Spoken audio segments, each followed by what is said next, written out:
나를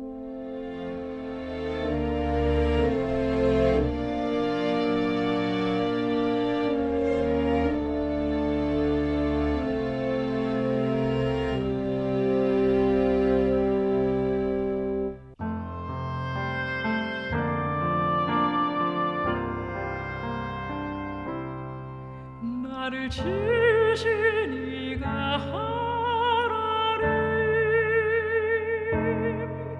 나를 부르신 이가 하나님,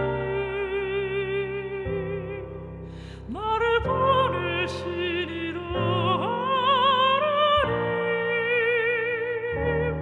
나의 나 된 것은 다 하나님 은혜라.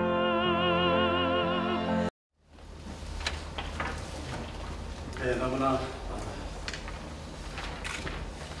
반갑습니다. 이 프로권 선교사님들 뵐 때마다 굉장히 마음 가운데에서 참 책임감을 느끼고 부담감을 갖고 있습니다. 프랑스 교회가 정말 성장되어서 프로권 아프리카를 책임져줬으면 선교사님들이 고생하지 않을 텐데, 또 파리에 있는 한인 교회들이 전 선교사님 뒤를 팍팍 밀어줘서 정말 위로가 될 수가 있고 용기를 줄 수 있는 또한 파리에 있는 교회들이었으면 참 좋았을 텐데, 사실 그런데 파리에 사역하면서 사실 프로권 선교사님들에게 도움이 되지 못하는 그 마음을 가지고 굉장히 안타깝게 생각하는 그러한 모습을 참 많이 가지고 있습니다. 아무튼 계속해서 파리에서도 계속 프로권 선교사님들을 위해서 기도하고 있는 그러한 모습입니다. 저는 1985년도에 선교사로서 파리에서 유학생 선교 목적으로 교회를 시작했습니다. 1988년도에는 유럽 유학생 선교의 코스타를 가지고 또 일을 시작했습니다. 그리고 좀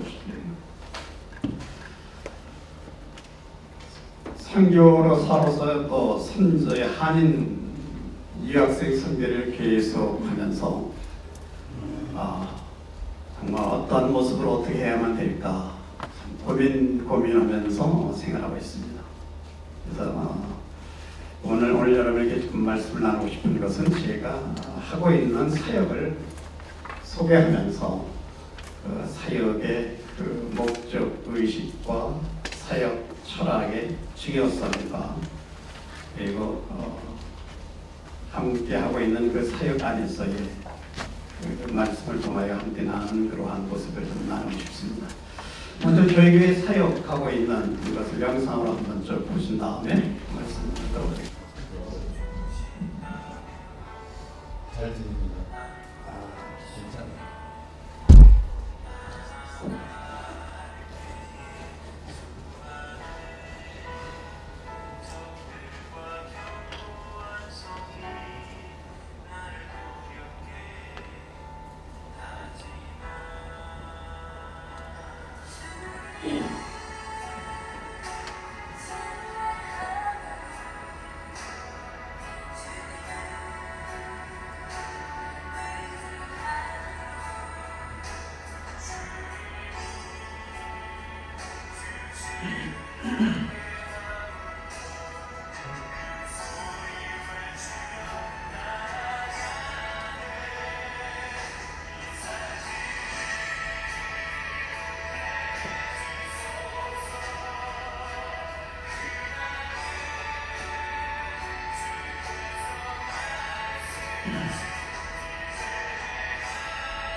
저는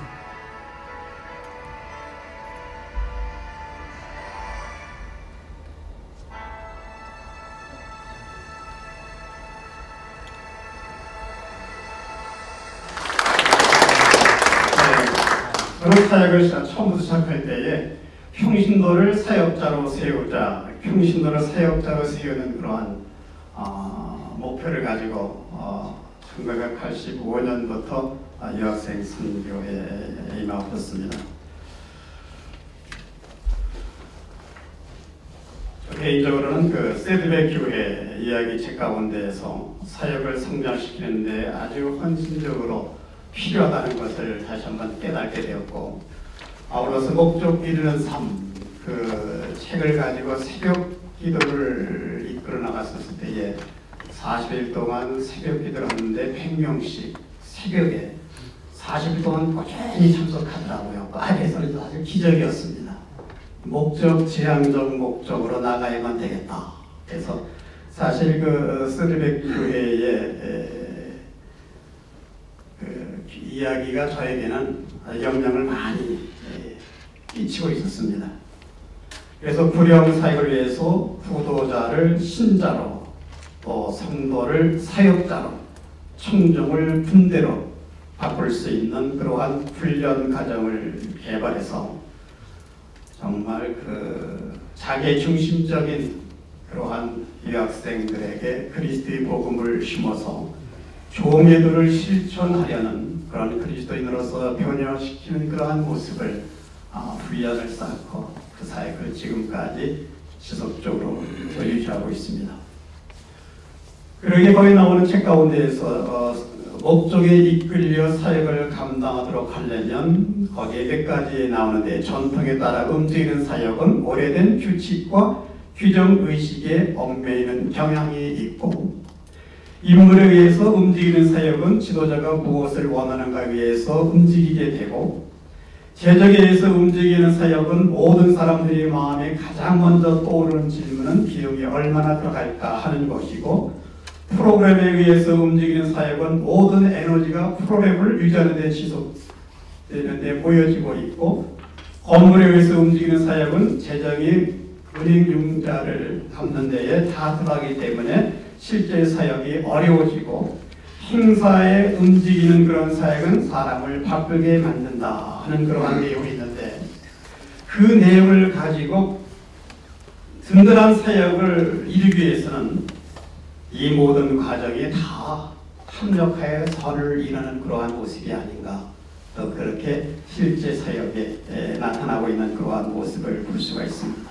그래서 영적으로 건강한 사역을 하려면 먼저 정확한 정체성이 먼저 있어야만 되겠다 하는 것을 깨닫고, 하나님께서 나를 부르신 목적이 무엇인가, 사역의 목적의식을 가지고 유학생 사역을 진행해 왔습니다. 두 번째는 이제 사역의 철학의 중요성이 저에게는 굉장히 사역하는 데에 필요한 것을 느낄 수가 있었습니다. 사역은 어떻게 사역할 것인가에 따라서 사역 철학이 나오게 되는데, 목회자나 선교사에게 중요한 것은 사역 철학을 갖는 것이 중요한 것이 아닌가라고 생각이 되어집니다. 사역 철학은 사역을 지탱하고 끌고 있는 뼈대와 같기 때문에 목회나 선교의 사역 철학이 분명하면 사역은 활기를 띠고 생기가 넘치고 성장이 일어나고 있다는 사실입니다. 그래서 사역은 성령 사역으로 이끌어야만 되겠다 하는 생각이었습니다. 저는 30년 동안 유학생들을 평신도 사역자로 세우면서 성령님이 인도하는 사역을 이 순간까지 해왔습니다. 성령 사역이 아니면 행할 수 없는 그러한 사역이었습니다. 성령이 임한 사람은 종의 신분으로 살아갑니다. 종은 겸손합니다. 자기 의견이 강하지 않습니다. 그래서 신경질도 잘 못 냅니다. 하나님의 사람은 주인이 있는 종들입니다. 우리는 주인이 있는 종입니다. 주인에게는 종이 없어도 괜찮습니다. 그러나 종에게는 반드시 주인이 있어야만 합니다. 우리 주인은 예수 그리스도이십니다. 나의 주인이신 예수님은 예수님을 믿는 사람들에게 성령님을 보내주셨습니다. 주님께서 저에게 먼저 말씀하시기를 성령을 받아라, 이렇게 말씀하셨습니다. 요한복음 20장 22절 말씀에 그들을 향하여 숨을 내쉬며 이르시되 성령을 받아라. 부활하신 예수님께서 나타나셔서 제자들에게 하신 말씀이셨습니다. 숨을 내쉬며 가라사대, 이 말씀은 어제나 오늘이나 언제나 동일하신 예수님이 부활의 몸으로 우리에게 임하셔서 말씀하시는 그러한 모습이었습니다. 하늘 보좌 우편에 육체적으로 계시지만 생명으로 주님은 내 가운데 항상 임하여 주셨습니다. 내 가운데 계신 예수님께서 말씀하십니다. 숨을 내쉬며 가라사대 성령을 받아라. 마치 하는 느낌이 저에게 왔습니다. 마치 창세기 2장 7절에 여호와 하나님이 땅에 흙으로 사람을 지으시고 생기를 그 코에 불어 넣으시니 사람이 생명이 되니라. 흙을 지으시고 생기를 코에 불어 넣듯이 하시면서 저에게 말씀하시는 것 같았습니다. 성령을 받으라. 성령 받는 것은 예수님의 소원이며 그리고 열망인 줄 믿습니다. 제자들을 놓고 하늘로 올라가신 예수님께서 제자들에게 간구하시는 말씀이었습니다. 우리에게도 동일한 부탁의 말씀하십니다. 이 말씀은 약속이기도 하고 당부의 말씀이기도 합니다. 요한복음 20장 22절에 성령을 받으라. 이 받으라라는 그 어원은 환영한다, 환영한다. 요한복음 1장 12절 말씀에 영접하는 자 곧 그 이름을 믿는 자들에게는 하나님의 자녀가 되는 권세를 주셨으니, 예수님을 믿는다는 것은 예수님을 인격적으로 영접하는 것, 예수님을 환영하는 것. 성령을 받으라. 이것은 성령님을 영접하라. 요한복음 7장 39절에 이는 그를 믿는 자들이 다들 성령을 가리켜 하신 것이라, 말씀하신 것이라. 예수께서 아직 영광을 받지 않으셨으므로 성령이 아직 그들에게 계시지 아니하시더라. 아직 제자들에게 성령이 안 계셨고 안 오셨습니다. 영접할 수가 없었습니다. 안 임했던 것입니다. 그러기에 부인했을 것이고, 그러기에 예수님을 모른다고 각자의 길로 갔을 것이고, 그러기에 의심했을 것이고, 그러기에 서로 자리 다툼하는 그러한 모습이 아니었는가, 이렇게 저 자신은 생각을 해보기도 합니다. 성령을 받으라. 이 말은 바로 언제 이야기입니까? 예수님이 부활 승천하셔서 10일 동안 저들이 열심히 기도에 힘썼을 때에, 오로지 기도에 힘썼을 때에 하늘로부터 그때 그들은 영접하게 되었습니다. 성령을 받으라. 성령을 영접하라. 성령을 받으라는 것은 이미 믿고 있는 사람들에게 하신 말씀이었습니다. 우리는 예수님을 믿습니다. 사도행전 19장 2절에 이르되 너희가 믿을 때에 성령을 받았느냐? 이르되 아니라 우리는 성령이 계심도 짓지 못하였노라. 사마리아인들이 예수님을 믿었습니다. 그런데 한 사람도 성령 내린 적이 없었기에 사도행전 8장 15절 말씀에 그들이 내려가서 그들을 위하여 성령 받기를 기도하니, 16절에 이는 아직 한 사람에게도 성령 내리신 일이 없고 오직 주 예수의 이름으로 세례만 받을 뿐이더라. 그렇기 때문에 받으라 하는 것은 믿는 자에게 말씀하신 것을 저는 묵상했습니다. 성령을 받으라 하는 것은 사도행전 1장 2장의 말씀을 보게 되는데, 사도행전 1장 4절 5절 말씀에 사도와 함께 모이사 그들에게 분부하여 이르시되 예루살렘을 떠나지 말고 내게서 들은 바 아버지께서 약속하신 것을 기다리라. 요한은 물로 세례를 베풀었으나 너희는 몇 날 못되어 성령으로 세례를 받으리라 하셨느니라. 예수께서 하늘로 올려지시다. 성령 세례를 받아라. 성령님이 오시는 것을 인격적으로 영접하는 것, 성령으로 세례를 받는 것, 이렇게 이야기했습니다. 먼저 받아라. 사도행전 1장 15절에 성령으로 세례를 받아라. 또 하나는 권능을 받아라, 이렇게 말씀을 저희가 했습니다. 사도행전 1장 8절에 오직 성령이 너에게 임하시면 너희가 권능을 받고, 성령이 임하시면 성령을 받게 되면 권능을 받는다. 성령으로 세례를 받아라. 지금 부활하신 예수님이 승천 직전에 하시는 것입니다. 성령이 너에게 임하시면 너희가 권능을 받고, 그래서 예수님이 40일 동안 계시다가 승천하셨습니다. 저들은 오로지 기도하기를 힘썼을 때에 1장 14절 말씀에 여자들과 예수의 어머니 마리아와 예수의 아우들과 더불어 마음을 같이하여 오로지 기도에 힘썼더라.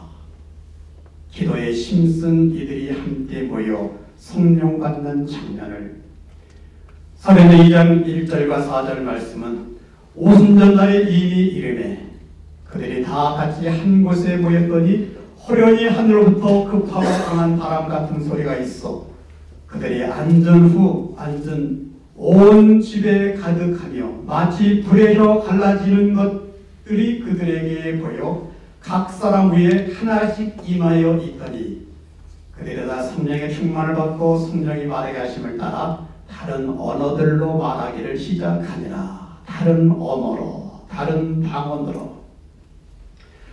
성령 충만은 사도행전 2장 4절에 다 성령 충만을 받고 성령이 다 임한 것입니다. 그런데 이미 복음서에 보면은 예수님이 또 세례요한이 말씀하시고 있는 그러한 모습을 보게 됩니다. 마태복음 3장 11절 말씀 보니까 나는 너희로 회개하게 하기 위하여 물로 세례를 베풀거니와 내 뒤에 오시는 이는 나보다 능력이 많으시니 나는 그의 신을 들기도 감당하지 못하겠노라. 그는 성령과 불로 너희에게 세례를 베푸실 것이요. 성령 세례를 말씀하고 계셨습니다. 마가복음 1장 8절에 나는 너에게 물로 세례를 베풀었거니와 그는 너희로 성령으로 세례를 베푸시리라. 누가복음 3장 16절 말씀에서 요한이 모든 사람이 대답하여 이르되 나는 물로 너에게 세례를 베풀었거니와 나보다 능력이 많으신 이가 오시나니 나는 그의 신발끈을 풀기도 감당하지 못하노라. 그는 성령과 불로 너희에게 세례를 베푸실 것이요. 복음서에서 다 이야기하고 있는 그러한 말씀을 보게 됩니다.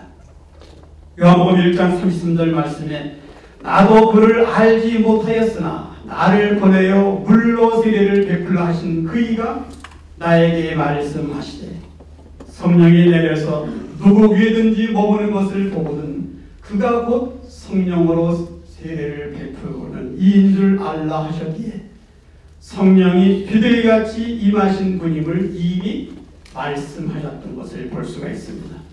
그래서 세례요한은 안 것입니다. 아, 저분이 성령으로 세례를 베푸실 분이시다. 계시를 받은 것입니다. 그리고 예수님도 성령 받는 장면을 약속했습니다. 누가복음 24장 49절 말씀에 승천하기 직전에 볼지어다 내가 내 아버지께서 약속하신 것을 너희에게 보내리니 너희는 위로부터 능력으로 입혀질 때까지 이 성에 머물라 하시니라. 성령을 받아 충만을 우리에게 말씀하신 것을 볼 수가 있습니다.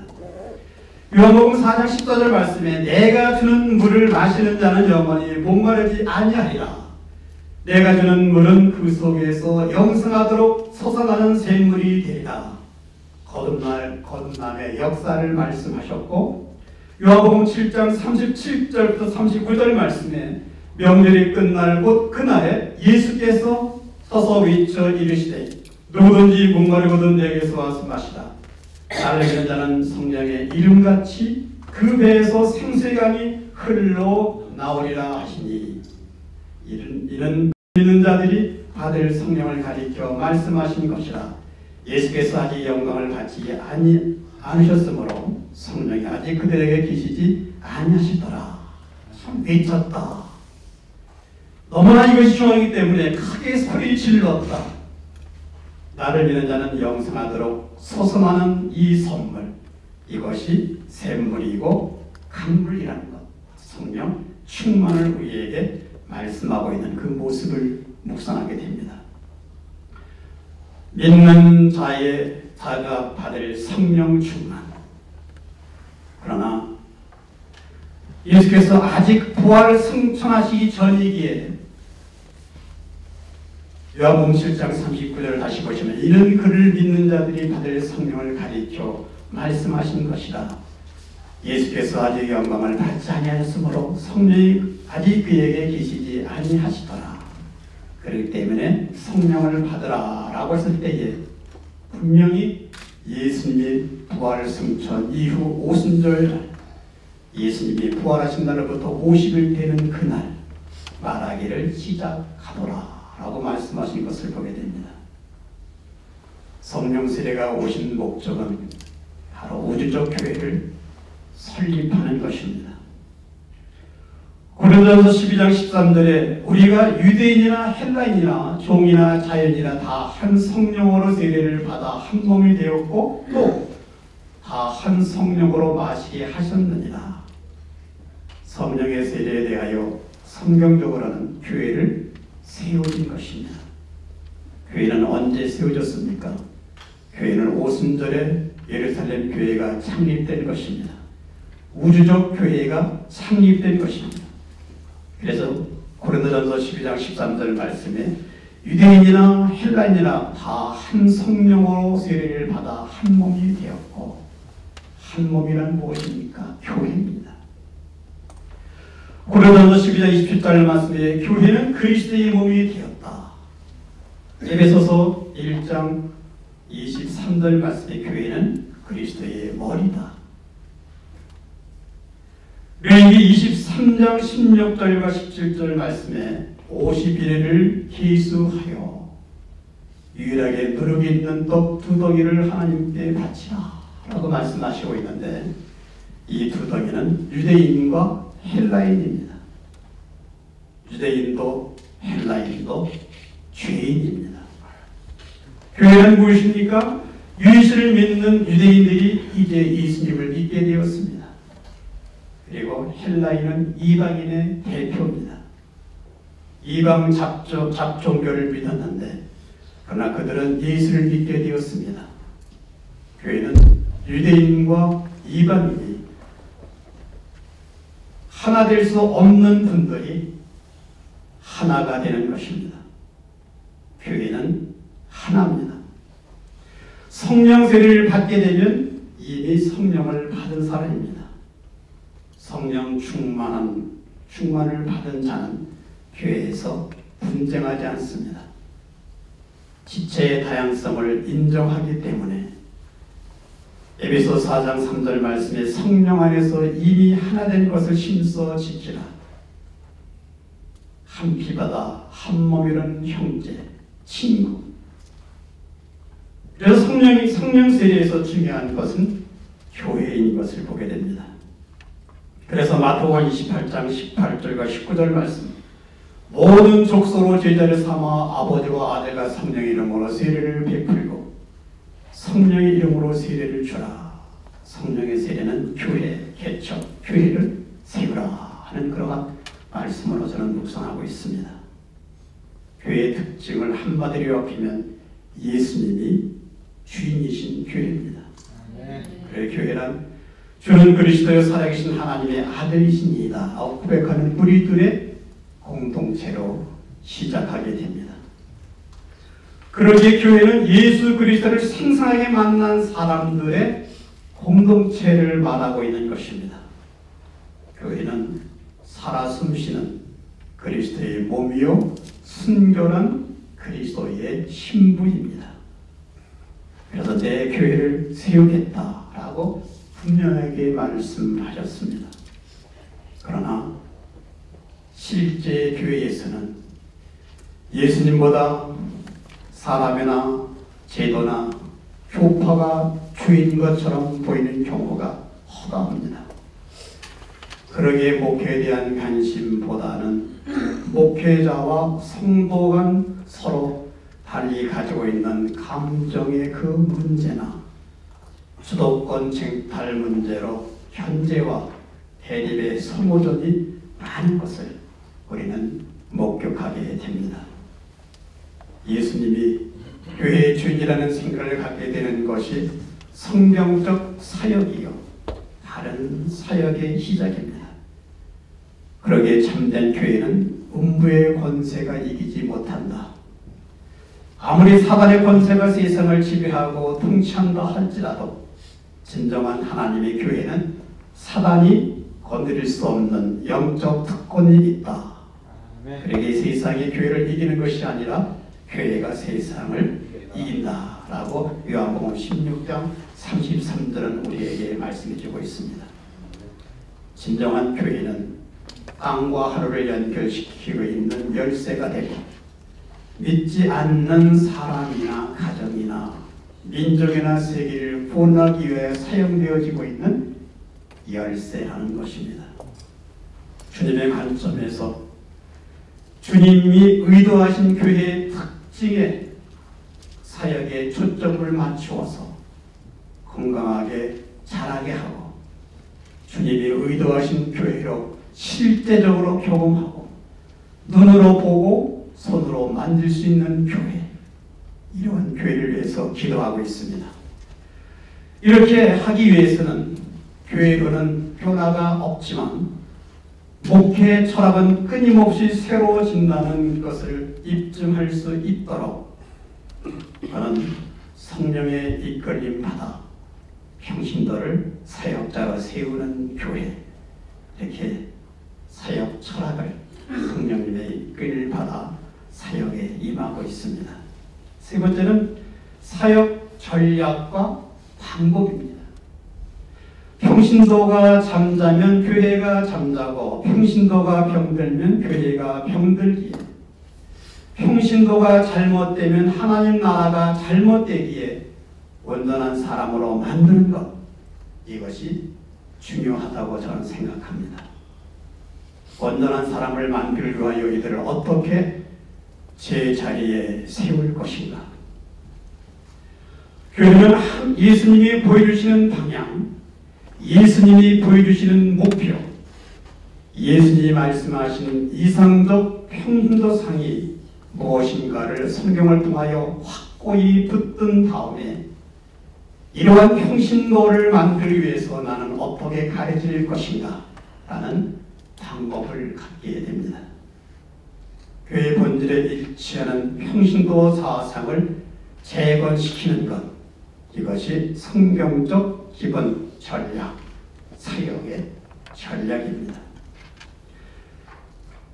저희 사역의 전략은 평신도를 예배 보호하는 사람으로만 만들지 않고 이들을 훈련시켜서 전선으로 내보는 것, 이것이 저의 목회 과제였습니다. 평신도를 사역에 참여시키며 사역자로 세우는 일에 항상 기도하면서 30년 동안 지속적으로 유지를 해왔습니다. 사람을 훈련시켜서 사역을 분담한다는 명목 안에 사람을 만드는 일에 투자하지 않고 사람에게 직분을 먼저 주어서 일부터 시키려고 했더니 문제가 많이 발생하였던 것도 경험할 수가 있었습니다. 세상은 저 좋은 사람을 찾고 있지만 더 좋은 방법을 찾고 있지만 하나님은 더 좋은 사람, 정말 진실된 사람, 거룩한 사람을 지금 찾고 계시다는 겁니다. 그래서 사람부터 하나님의 사람으로 먼저 만든 다음에 그 다음에 하나님의 일에 사역자로 세워서 사역을 할 수 있도록 성장시키는 것, 이것이 저희의 사역 전략과 방법입니다. 이제 말씀을 마무리합니다. 파리는 지금 한 8,000명 정도의 한국인들이 있습니다. 그런데 정작 교민은 1,500명 정도밖에 되지 못합니다. 거의 단기 체류자, 유학생이나 상사 직원들로 구성된 곳이고, 그리고 또한 관광지이기 때문에 안정성이 없는 그러한 모습을 볼 수가 있습니다. 저는 30년 동안 이 불안정한 지역사회의 환경 속에서 물질적 열악과 인력적 열악이 이것이 문제가 아니라 하나님의 사랑이 하나님을 의지하지 않고 꿈과 비전이 없이 사는 것, 이것이 문제라는 것을 저는 고민하면서 오랫동안 생활을 하게 되었습니다. 하나님의 때에 정말 꿈과 비전이 이루어지는 하나님의 역사를 몸소 평소에 노아가 방주를 지었던 것처럼 우리에게 보여주고 있는 그 믿음의 행동의 필요성, 이 필요성을 항상 마음에 두고 실천하기로 결심하면서 이 순간까지 달려왔습니다. 파리 사역을 처음 시작할 때에 프랑스 교회를 빌려서 예배를 드렸습니다. 프랑스 교회에 그 행사가 있을 때마다 예배 장소를 옮겨 다녀야 하는 그런 문제가 참 많이 있었습니다. 저는 다음 세대에 이러한 상황을 만들어주면 안 되겠다. 뭔가 다음 세대에는 그래도 나름대로의 그 사역을 감당할 수 있도록 힘들어도 1세대가 세워주고 2세대가 사용할 수 있도록 만들어야만 되겠다. 이러한 슬로건을 내세우면서 유학생 교회이지만 또 유학생 교인들이지만 성전 구입을 선포했지만 많은 사람들은 불가능하다고 말씀했습니다. 유학생 교회가 무슨, 그래도 상사들이 많이 나가는 교회나 교민들이 많이 나가는 교회는 가능하지만 유학생들이 내야 헌금을 얼마나 낸다고 유학생 교회에서 무슨 교회를 세운다고 산다고 그러는가. 그러나 하나님은 1997년 7월에 파리 시내 오페라하우스 지역인 라파에트 백화점 후문길에 위치하는 교회를 구입할 수 있도록 축복을 주셨습니다. 유학생 교회는 항상 재정적 빈곤입니다. 빈곤에 허우적거리는 그러한 모습이었습니다. 하나님께서 지혜를 주셔서 저희가 불란서 침례 교단의 총회장 목사님을 영적인 부모님 같이 섬겼습니다. 처음 교회 시작할 때는 불란서 목사님들과 아주 깊은 교제를 참 많이 했습니다. 그래서 교회를 시작하자마자도 불란서 교단에 먼저 등록을 했고, 불란서 교단에서는 한국회를 담당하는 목사로 또 인정을 하고 교회로 받아들여 주셨습니다. 목사님에게 사용하기를, 목사님, 저희들은 오랫동안 이곳에서 사역을 해야만 되겠는데 매월 지불하는 아파트 월세가 너무나 아깝습니다. 목사님 방법이 없을까요? 그랬을 때 불란서 목사님은 고민하면서 총회 이름으로 사면 총회는 부동산이 있으니까 아마 은행에서 융자를 해줄 수 있을 것이다. 그래서 총회 이름으로 아파트를 구입하는 것을 시도했습니다. 목사님의 말씀대로 은행에서 융자를 받을 수가 있었습니다. 그래서 맨 처음에 아파트를 구입하게 되었습니다. 이 아파트는 나중에 우리 선교사님 게스트하우스로 운영을 할 수가 있었습니다. 아울러서 그 아파트를 저당을 잡고 교회 사는 데에도 많은 도움이 됐던 그러한 모습을 보게 됩니다. 선교사님을 위해서 게스트하우스를 운영하는 데에 몇몇 선교사님들이 저에게 말씀하시기를, 목사님, 파리에서 영성 훈련을 시켜주십시오. 현지인 선교를 하다 보니까 영적으로 공허할 때가 너무나 많이 있습니다. 참 메마른 그러한 상태가 많이 있었습니다.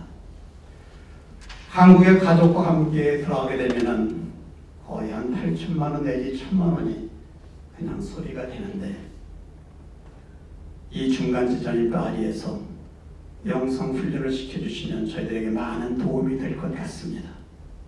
마치 마게도니아 사람이 우리를 도우라 라는 하나님의 음성 같았습니다. 저는 하나님께 기도하며, 하나님, 그러면 수양관이 필요하네요. 유학생 교회이니 뭐 재정적인 교회 재정은 항상 빈약한 상태.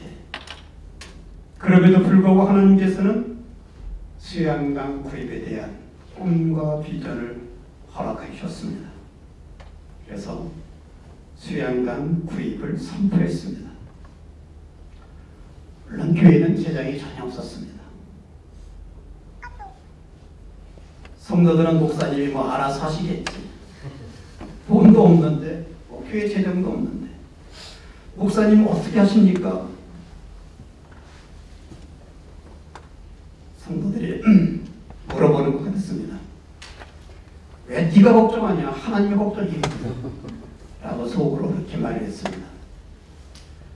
하나님은 기적적으로 2009년에 수양관을 구입할 수 있도록 만들어주셨습니다.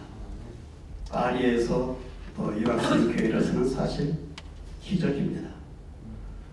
5년 동안에 돈이 있으면 공사하고 돈이 없으면 쉬고, 또 안철호 선교사님은 안식을 했을 때 수양관에 들어와서 직접 길을 콘크리트 바닥을 제가 없는 동안에 여름에 오셔가지고 공사해 주셨고, 또 김영삼 선교사님은 계속적으로 오셔서 여러 가지 일들을 다 참일들을 해주시고, 뭐 나무도 잘라주고 뭐 여러 가지 일을 기록하면서, 아무튼 선교사님들의 그 눈물과 피와 땀이 흘려지면서 바로 수양관을 잘 마무리할 수가 있었습니다. 이제 거의 다 끝났습니다.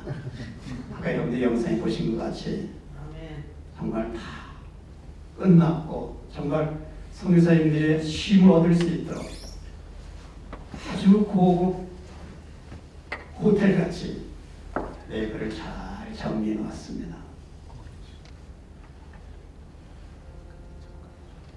저희는 평신도를 사역자로 세우는 교회입니다. 평신도를 사역자로 세워서 지금도 평신도들이 세네갈에서도 선교사로서 활동하고 있고, 베냉에서도 선교사로 여자 자매들이 활동하고 있고요. 또 코트디부아에서도 대학 교수를 그만두고 코트디부아에 있는 대학에 들어가서 그 영혼들을 사랑하면서 그 영혼들을 위해서 거기서 또한 제자 양육을 하고 있는 그러한 모습을 보게 됩니다.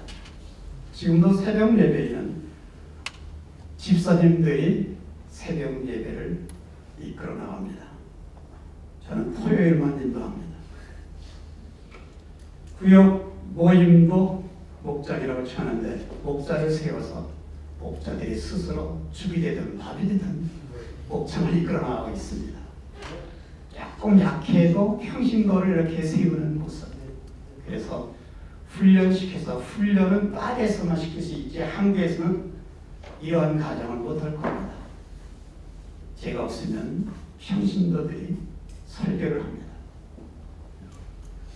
그래서 물론 그 과정 가운데는 어려움도 많이 있었고 또 목장 식구를 다 데리고 다른 교회로 옮기는 그런 일들도 있었습니다.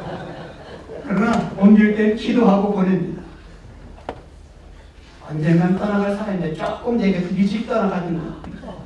언젠간 다 갈 사람입니다, 우리 교인들은. 그러나 조금 일찍 간다는 거. 기도하고 보내는 거. 그래야만 시내에서 만날 때도 서로 인사를 하지.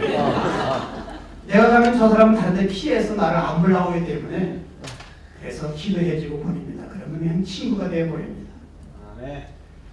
평신도를 사역자로 세우는 이 역할, 이것이 이 시대에 우리에게 필요한 것이 아닌가. 그래서 여러분 사역지에서 필요하시다면 평신도를 사역자로 세우시고 뭐 필요 없으면 혼자 하시고 이 역할을 잘 감당할 수 있는 그러한 모습. 그래서 저는 30년 동안 사역에 대한 목적 의식을 가지고 목적에 따라서 사역을 진행했고 사역 철학을 가지고 정말 성령님의 인도하심과 성령님이 나와 함께 하신다는 그 말씀, 성령을 받으라. 성령님의 이끌림을 받아서 환경과 조건에 따라서 움직이지 않고 어떤 경제력에 따라서 움직이는 것이 아니라 없어도 선포하고 그리고 진행할 때에 하나님은 놀라운 기적을 우리에게 허락해 주셨습니다. 교회 살 때도 기도하면 한국에서 전화가 옵니다. 이 목사 뭐 필요한 거 없어? 목사님 지금 2천만 원이 필요합니다. 내가 도와주지. 지금은 일절 없습니다. 지금 하나님이 안 도와주신다. 지가 알아서 해. 이런 것 같습니다. 아무튼 하나님께서 30년 동안 귀한 사역에 기름 부으셔서 이 학생 어려운 여건과 환경 가운데 사역하지만 평신도를 사역자로 세우고 이들을 통하여 정말 있는 처소에서 귀한 사역을 감당하고 아울러서 평신도 사역자로 평신도 선교사로서 귀한 사역을 감당하고 있는데 계속 여러분들이 기도가 필요합니다. 아무튼 불러본 선교에 저희들은 계속적으로 기도를 많이 하고 있습니다. 25년 전 불란서 목사님이 저에게 부탁 말씀을 드리기를, 이 목사, 불란서 교회는 교회를 개척할 수가 없어. 그러니까 한국 교회가 목사를 여기다 파견시켜서 교회를 세워주면 거기에 불란서 목사 한 사람을 거기에 투입을 시킬게.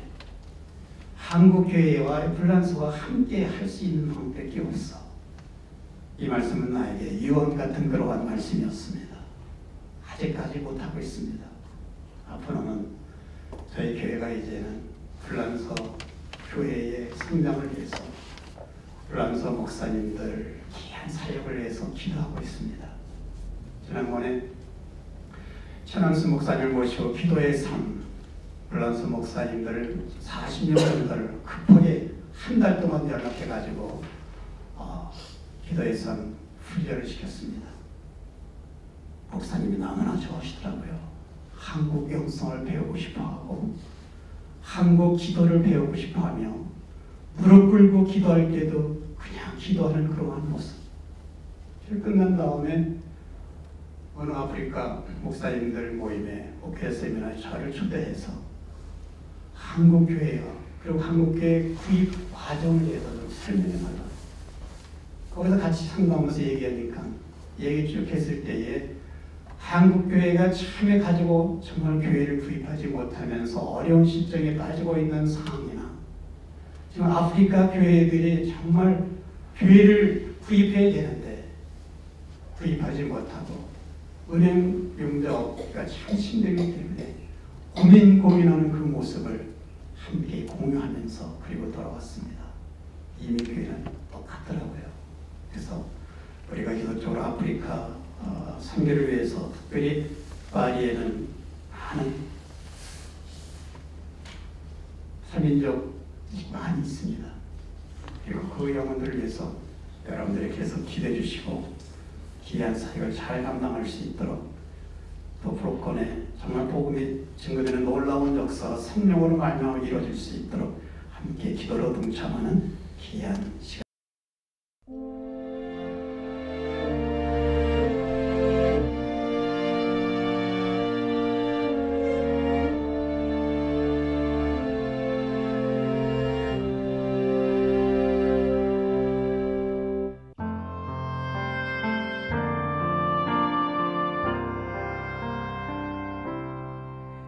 나를 지으신 이가